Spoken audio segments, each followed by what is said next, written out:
अस्सलाम वालेकुम, welcome to my channel horror कहानियाँ पॉइंट। तमाम वीडियो अपडेट्स के लिए बेल आइकन पर क्लिक करें और सब्सक्राइब करना ना भूलें। तो कहानी यूँ शुरू होती है कि आज फिर आ गए तुम मुझसे मिलने, वो खफगी भरी आवाज़ में बोली। क्या करूँ, लाख कोशिश करता हूँ तुमसे दूर रहने की, मगर फिर पलटकर तुम्हारा ही ख्याल आता है। मजबूर हो जाता हूँ तुम्हारे पास आने पर। वो उसके सामने बैठे हुए बोला। वो खिलखिलाकर हंसी। मैंने कहा था ना इम्तियाज, तुम मुझसे कभी पीछा नहीं छुड़ा सकते। तो वो बेबसी से बोला, उड़ा लो मेरा मजाक, जितना दिल चाहता है उतना मजाक उड़ा लो मेरा, हंस लो मुझ पर। वो अजीब से लहजे में बोला, मुझे अफसोस होता है तुम पर, सब कुछ हासिल करके भी तुम तन्हा हो। तुम्हें आज भी मेरी जरूरत है। काश ये बात तुम पहले समझ जाते। मुझे मालूम था तुम्हारी बकवास शुरू हो जाएगी, करने लगोगी फिर गिले शिकवे।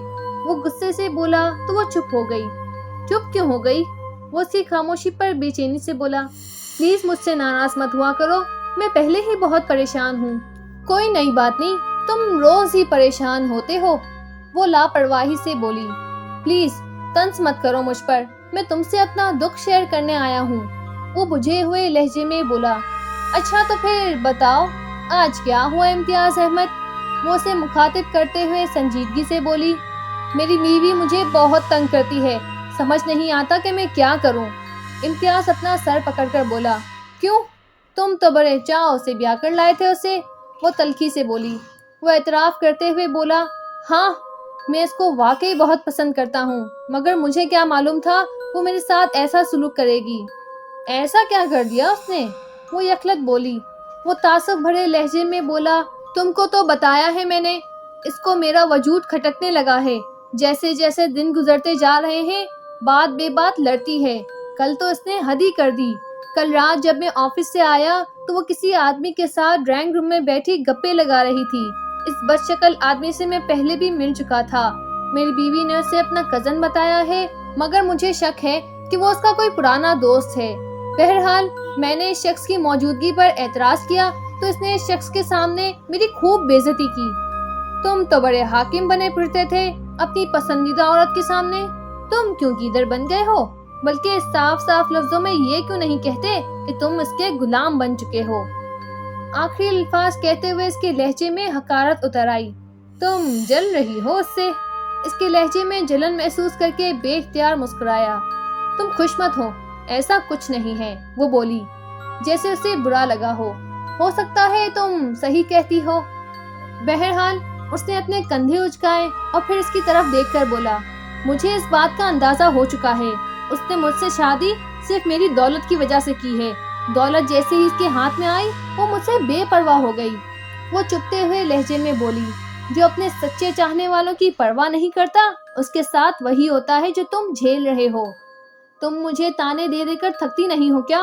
वो गुस्से से बोला, तुम भी तो नहीं थकते, रोज अपना दुख सुनाने आ जाते हो। वो जवाबन बोली, वो मुझे पागल समझती है। वो सर झुकाकर बोला, मगर इसका लहजा दर्द से चूर था। क्यों? वो फौरन बोली, क्योंकि मैं बातें करता रहता हूँ। किससे? वो हैरत से बोली, मुर्दों से बातें। वो ये कहती है कि मैं पागल हूँ, मैं मुर्दों से बातें करता हूँ और मुझे माहिर नफ्सियात के पास कल लेकर जाने वाली है। इम्तियाज बड़े दुख से तफसील बताते हुए बोला, ठीक ही तो कहती है। वो खिलखिलाकर हंस पड़ी। पता नहीं मुझे किस चीज की सजा मिल रही है, मैं कैसे इन हालात से निकल पाऊंगा? वो उसकी हंसी को नजरअंदाज करते हुए बोला, बहुत आसान हल है अगर तुम मान जाओ तो। कैसा हल? वो फौरन बोला। वो धीमे लहजे में बोली, थाने में जाओ और एतराफ करो कि तुमने कैसे अपनी मोहब्बत करने वाली बीवी को जहर देकर मारा और इतनी सफाई से ये कत्ल किया कि आज तक किसी को तुम पर शक नहीं हुआ। इसने चोर निगाहों से आसपास देखा और फिर इस पर गोया बरस पड़ा। तुम अपनी बकवास बंद करो। तुम चाहती हो मैं जेल चला जाऊं और कत्ल के इल्जाम में फांसी चढ़ जाऊं?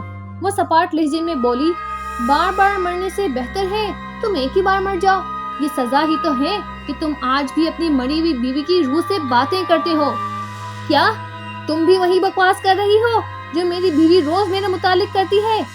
वो उसे खा जाने वाली नजरों से घूरते हुए बोला, हाँ तो वो कुछ गलत नहीं कहती। मरे हुए इंसान से बातें करने वाला पागल ही तो होता है। इसलिए कहती हूँ मेरी बात मान लो, वरना यूं ही अपनी मरी हुई बीवी की रूह से बातें करते रहोगे और एक दिन पागल खाने पहुंच जाओगे। वो बात खत्म करते हुए बड़े जोर से हंसी तो वो गुस्से से चीख पड़ा, बकवास करती हो तुम, मैं मुर्दों से बातें नहीं करता। अब अगर तुम मजीद बोली तो मैं तुम्हारा गला दबा दूंगा। वो जैसे ही चीखा, इसकी आवाज इस वीरान कब्रिस्तान में गूंज कर रह गई। उसने मुस्तकिल निगाहों से अपने सामने मौजूद कब्र को देखा, जिस पर नुसरत बेगम ज़ौजा इम्तियाज अहमद के नाम की तख्ती आवेजा थी। वो झटके से उठकर वापस पलट गया। जब से नुसरत बेगम मरी थी, नुसरत बेगम की रूह उसे जीते जागते वजूद में अपने आसपास मंडलाती हुई और बातें करती हुई नजर आती थी। ये ऐसी तकलीफ दे और अजियतनाक सूरत-ए-हाल थी जिसने उसे तकरीबन हवास बाख्ता ही कर दिया था। वो पागलों की तरह कभी घर में, कभी बाहर, तो कभी नुसरत बेगम की कब्र के पास बैठकर बातें करता रहता था। नुसरत बेगम का कत्ल करके वो अपनी होशियारी और पैसों से दुनिया की अदालत से तो बच गया था और नुसरत बेगम की दौलत पर काबिज होकर अपनी पसंदीदा औरत से शादी कर चुका था। मगर सुकून अब इसकी जिंदगी से खत्म हो चुका था और ये सजा इसकी ज़मीर की अदालत में इसको मिली थी, जो इस दुनिया की अदालत में मिलने वाली हर सजा से ज्यादा भयानक और अजियतनाक थी।